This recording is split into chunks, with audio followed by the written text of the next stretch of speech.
Welcome to Recap King. In this video, we will explain The Marksman. This movie tells the story of a former Marine who lives a solitary life as a rancher along the Arizona-Mexican border. But his peaceful existence soon comes crashing down when he tries to protect a boy on the run from members of a vicious cartel. Will he be able to save the boy so that he can finally reunite with his family? Let's find out in The Marksman. The Marksman begins in Mexico with a boy named Miguel. Miguel lives with his mother, Rosa, while his father died when he was a baby. One day, while Rosa was cooking at home, she suddenly got a call from her cousin, Carlos. He informs Rosa that a drug cartel is hunting him after taking off their large sum of money. Therefore, he asked her to take the stolen money and quickly get out of Mexico. Carlos was eventually caught by the drug cartel led by a man named Mauricio. Mauricio finds that Carlos has just called Rosa when he checks his cell phone, thinking that Carlos gave the cartel money to Rosa. Mauricio immediately plans to hunt her down. As for Carlos himself, he was killed by Mauricio's men after being beaten. At the American-Mexico border, specifically in the Arizona area, a retired Marine named Jim Hanson is on duty to guard the border from illegal immigrants. While watching his cattle, Jim saw some immigrants who were quietly about to cross. He immediately reported his discovery to other officers before following the immigrants. After a while, he found a Mexican man with a wound on his leg. The man was abandoned by his group because the wound on his leg made him unable to walk. Jim reported it again to another officer over the radio before heading home. Arriving at the house, Jim had a bank officer who wanted to collect debts. Jim turned out to have a lot of debt because he had to fund the cost of his late wife's cancer surgery. Worse yet, his house will be confiscated if he cannot pay the debt. He had no money now, so he had to beg the debt collector to give him a few extra weeks to pay off his debt. In the afternoon, Jim went to a cattle farmer to sell some of his cows. But unfortunately, the cattle farmer offered his cow at a low price. Jim was confused because even though all his cows were sold, he still lacked the money to cover his debts. That evening, Jim went to the bar to calm his mind for a moment. There he meets his stepdaughter, Sarah, who is a border police officer. Jim then told her the debt problem that could cause him to lose his house. That night, Jim drank so much that Sarah had to drive him home. The next day at the Mexican-American border, Rosa and Miguel are being hunted by a cartel. They were trying to enter America through a hole in the iron fence, and that's when they met Jim, who happened to be passing by. Rosa, who is now an illegal immigrant, pleads with Jim not to report her and Miguel to the border headquarters. But not long after, Mauricio and his gang arrived, and he immediately asked Jim to hand over Rosa and Miguel. Realizing that Rosa and Miguel's lives are in danger, Jim finally chooses to protect them. That obviously irritated Mauricio, and inevitably a gunfight ensued between Jim and the cartel. Jim manages to shoot one of Mauricio's men with his rifle before fleeing with Rosa and Miguel in a pickup. But Mauricio didn't want to let them run away. He tried to catch up to Jim, but in the end, Jim still managed to escape.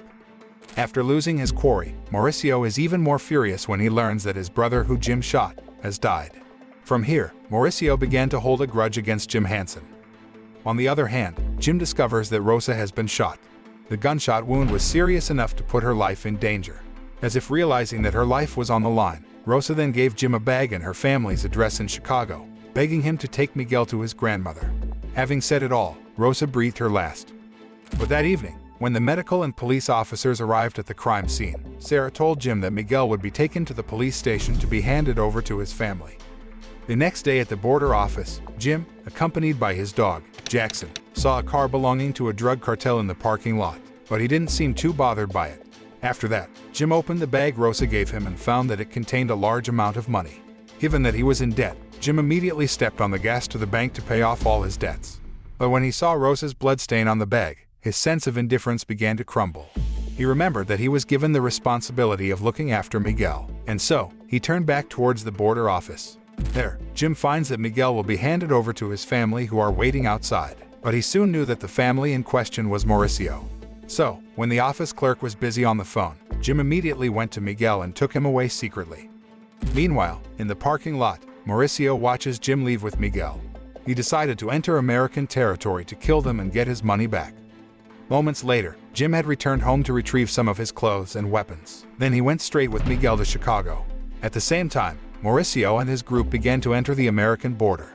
The police who guard the border seemed to know very well the atrocities of the Mexican drug cartels. Frightened, he allowed Mauricio and his gang to enter America easily. After that, Mauricio went straight to Jim's house. He goes into the house and finds Jim's credit card documents and a Marine Award badge, indicating that Jim is no ordinary person. Mauricio then took the badge before setting Jim's house on fire. Mauricio decides to meet a cartel member in America to track down Jim's credit card information. On the other hand, Jim was stopped at a gas station to refuel and buy a map to guide his trip to Chicago. Unfortunately, he didn't realize that Mauricio had managed to track him down through the credit card he used at the gas station. Mauricio and his gang headed straight for the gas station without wasting any time. Mauricio asked the shop assistant where Jim was going when they got there, but the shop assistant didn't know, and she also objected to Mauricio checking the CCTV footage. Annoyed at her behavior, Mauricio finally kills her so he can check the footage. From the camera footage, it can be seen that Jim is going east. Meanwhile, Jim was stopped by the police, asking him to show Jim his driver's license and identity card. Jim told the truth that he carried a firearm and an official certificate of ownership, but instead, the police wanted to confiscate his gun. He also wanted to talk to Miguel. Reluctantly, Jim followed the officer into his car, but it didn't take long for Jim to realize the cop was calling someone on the phone. He didn't speak to Miguel at all. Suspicious, Jim finally confronted the cop, and his suspicions were confirmed. The cartel has paid the police to find Miguel. Jim then beats the policeman without giving him a chance, knocking him unconscious. After that, Jim tells Miguel to hide before the cartels arrive. And sure enough, not long after, Mauricio came and interrogated the cop about the whereabouts of Jim and Miguel, but the cop didn't know because they left when he was unconscious. Hearing that, Mauricio was furious and immediately shot the policeman. Unfortunately, Mauricio found Jim's map before he left and took it. Now having no guns, Jim decided to go to the gun shop and buy a shotgun, his favorite weapon type. That night, Jim and Miguel stay at a motel and fall asleep immediately. Around 2 a.m., Jim woke up from his sleep and decided to go out to enjoy the night with Jackson. But as he had just left the room, he saw Mauricio and his group in the hotel reception room. Jim immediately woke Miguel and called the police to tell them that there was a robbery at the motel. After that, he took Miguel away into the bushes. Not long after, Mauricio and his group broke into Jim's room and found him not there. They searched for him around the hotel before an angry Mauricio screams and vows to kill Jim.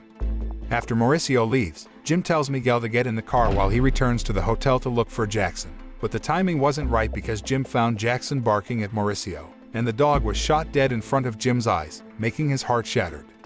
The following day, Jim and Miguel buried Jackson on the farm. After that, they visited a church where Miguel wanted to pray for his dead mother. The priest who led the prayer then approached Jim and asked if Miguel was his grandson. Jim answered honestly, saying that he was trusted by someone to look after Miguel and had no relation to him at all. After that, Jim called Sarah, demanding that Jim return Miguel to the police, but he refused because he was determined to take Miguel to his family in Chicago. They then resumed their journey, while on the other hand, the cartel was at a loss as to what to do to catch Jim. But at that moment, Mauricio and his gang found clues from Jim's map. The map shows the city of Chicago, which Miguel had previously marked with a red marker. Mauricio finally knew where Jim was going and immediately called the cartel in Chicago to intercept Jim on the freeway. Exhausted from the journey, Jim and Miguel rest under the bridge while lighting a fire to warm themselves. They even burned the cartel's money to keep the fire burning. They continued their journey and finally arrived in the Chicago area the following day. But while crossing the highway, Jim saw a cartel group watching him on the flyover. He realized that he was under siege, and so he chose to continue his journey toward the countryside to escape danger. But in the end, Mauricio and his men know where Jim is. They immediately chased and intercepted him from the front. Fortunately, Jim once again managed to dodge and drove Mauricio's car into the bushes. Jim immediately stepped on the gas away from Mauricio, while Mauricio and his men were forced to turn around to chase him. As Jim made his way down the slope, he chose to stop to shoot the pursuers' cars with his rifle. Jim, who is a former Marine sniper, manages to shoot Mauricio's driver, sending his car overturning onto the side of the road. Mauricio and the two remaining members then got out of the car. On the other hand, Jim immediately took Miguel to safety. They hid in a fodder shed not far from the scene. It was there that Jim then aimed at the enemy from behind the window. With accurate precision, he managed to kill one of Mauricio's men. Now there are only two left. Next, Jim asks Miguel to fire a gun from inside the warehouse as a diversion. He then went to the side of the warehouse to aim at Mauricio's men. The plan was successful. Now only Mauricio is left. But unexpectedly, Mauricio managed to sneak into the warehouse and catch Miguel. Then he pointed a gun at Miguel in Jim's presence, forcing him to put down his gun. The cunning Mauricio then forces Miguel to shoot Jim. But as it turned out, Miguel was smarter. He managed to empty the cartridges before the gun went off, giving Jim a chance to lunge at Mauricio. And then, a fight between the two ensued. Seeing their fight, Miguel wants to help Jim. He then took his gun and pointed it at Mauricio. But instead of begging for mercy, Mauricio challenges Miguel to fire a bullet at him. Jim certainly didn't want Miguel to be a murderer, and so he immediately grabbed the gun and shot Mauricio. After that, Jim gave Mauricio two choices: die by his hands or end his own life. Mauricio chose the second option. With their pursuers now dead, Jim and Miguel continued their journey until they arrived at the address Rosa had given them. Jim told Miguel to knock on the door, and when the door opened, he was greeted by his aunt and grandmother. He then looked back again, but Jim was gone. At the end of the film, Jim staggers up the bus. Then he sat in the passenger seat clutching his stomach, which had been stabbed in the fight with Mauricio. Realizing that he was seriously injured, he slowly closed his eyes and leaned back. This closing scene makes us wonder if Jim is finally dead. What do you think? Regardless of the ending, this film presents a moral message for us, always trying to implement and maintain the trust we receive from others.